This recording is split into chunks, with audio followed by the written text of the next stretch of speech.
Olá pessoal, tudo bem? Bem-vindos a mais uma aula sobre Python. Vamos hoje falar sobre o que são variáveis, o que é uma variável. Vamos nos lembrar lá da matemática, né? Variável é qualquer expressão que pode assumir qualquer um dos valores de um conjunto, né? Bem amplo aí de valores possíveis. Isso aí está lá dentro do dicionário Oxford, como sendo a definição de variável.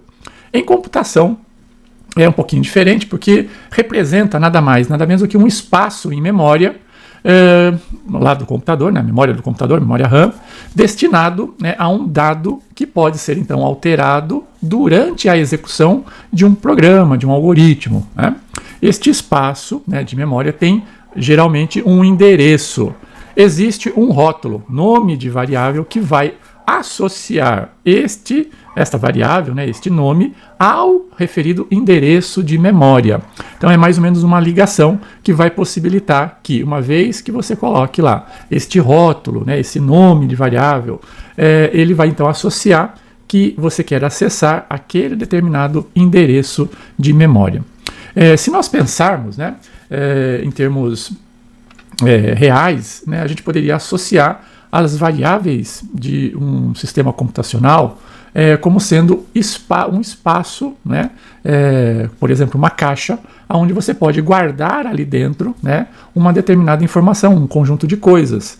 Dependendo deste tamanho da caixa, você vai poder guardar mais ou menos coisas, mais ou menos coisas, mais ou menos informações.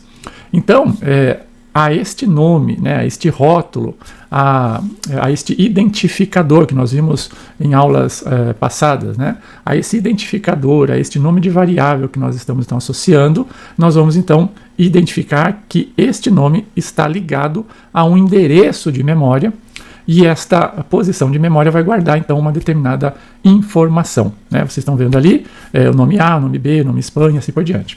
Lá na caixa, né, o nome da variável poderia ser o quê? O rótulo, né, que esta caixa está carregando, né? Então a gente coloca lá um rótulo. E a declaração de uma variável, como vocês podem ver, lá no interpretador do scripts, né, do Python, poderia ser assim, span igual 15, ou seja, o rótulo span está associado a uma determinada posição de memória e lá dentro dessa posição de memória eu vou guardar o valor 15, tá? Basicamente é isso que está sendo falado aí. De uma forma mais esquemática, né, e bem simples, nós temos então um rótulo, né, então tem uma tabela onde você tem lá o rótulo e qual é o endereço que eu vou guardar uma determinada informação. E lá na memória, nesse determinado endereço, ou seja, começando nesse determinado endereço que foi dado ali, eu vou então guardar em determinada célula, em determinado conjunto de células, um conjunto de informações, uma determinada informação, né? Então ali, por exemplo, eu estou gravando, né, o valor 5, né, utilizando, para tanto, 32 bits, né, se efetivamente for este o caso. Em Python é um pouquinho diferente. Numa linguagem de programação como C, né, Java, as coisas funcionam mais ou menos dessa forma que eu estou mostrando aqui, tá? Em Python é um pouquinho diferente, ele vai guardar como se fosse um objeto, tá? E por isso que a gente vai ver que não existe muito limite, né? 32 bits, 64 bits, isso se perde um pouco na linguagem Python, perder no sentido de não ter limites, ok?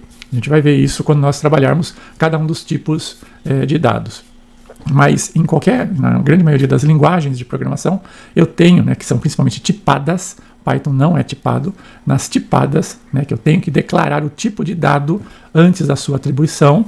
Então eu faço isso justamente para reservar um espaço correspondente. Então, por exemplo, se eu tenho um número inteiro e para este tipo de linguagem, para esta linguagem, este inteiro ocupa 32 bits, então basicamente ele vai reservar 4 células de memória, 4 células de 8 bits, né, para conter todos os valores que poderiam então ser associados ali, ou seja, o valor que poderia ser associado a este rótulo, a esta variável, ok? Aqui é só entendendo, né, que seria diferente, por exemplo, se eu tivesse que associar um caractere, né, porque aí eu só teria que ocupar 8 bits, então eu ocuparia, né, um espaço um pouco menor, não haveria por que ocupar mais espaço do que o necessário. E em Python, né, eu tenho vários tipos de dados, né? Eu tenho os caracteres, ou strings, né, que a gente vai ver estão associados aos objetos, né, do tipo str. existem os inteiros, existem os reais ou decimais que vão ser associados ao objeto, né, os objetos float. Tem também os números complexos e os tipos booleanos. Esses são os tipos mais primitivos, né? E depois nós vamos ver que existem outros tipos de dados, como listas, tuplas e dicionários, entre outros, e nós vamos ver um pouco mais à frente. Vamos nos concentrar nas próximas aulas nesses 5 tipos de dados primitivos aqui, e nós vamos explorar cada um deles, ok? Vejo vocês então na próxima aula. Tchau!